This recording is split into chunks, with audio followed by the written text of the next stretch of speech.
L'animateur et réalisateur Terry Gilliam a à son actif plusieurs films cultes et quelques nobles ratages. Né en 1940 dans le Minnesota, il a désormais la nationalité britannique. Gilliam fait ses débuts professionnels en réalisant des strips et des photomontages pour le magazine Help, une revue satirique dans la veine de Mad. C'est à cette époque qu'il fait la connaissance de John Cleese. La publication de Help s'interrompt en 1965 et Gilliam part tenter sa chance en Europe, où il est recruté en tant qu'animateur sur l'émission Do Not Adjust Your Set, une émission jeunesse sur laquelle travaillent également Eric Idle, Terry Jones et Michael Palin.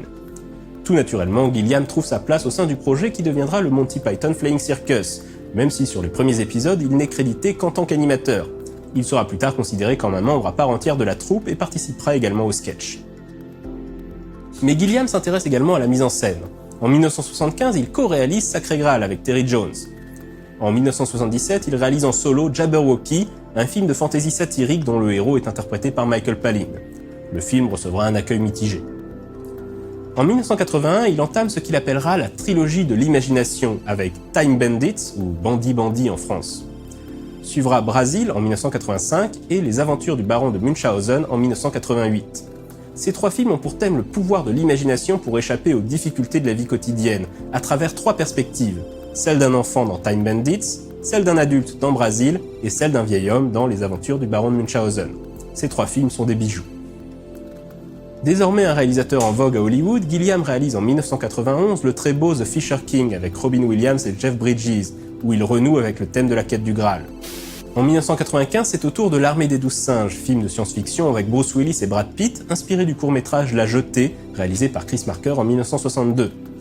En 1988, il adapte le roman Fear and Loathing in Las Vegas d'Hunter G. Thompson, avec Johnny Depp dans le rôle principal.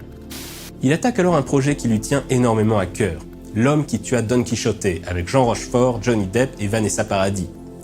Malheureusement, les catastrophes s'enchaînent pendant le tournage et le projet est finalement annulé. Un documentaire, Lost in La Mancha, retrace ce tournage maudit, qui marque aussi le début d'une longue traversée du désert pour Gilliam. Après cette débâcle, il ne parvient en effet plus à gagner la confiance des investisseurs et à obtenir le budget pour réaliser de nouveaux films. Il fait finalement son retour en 2005 avec le très bizarre Tideland, puis Les Frères Grimm.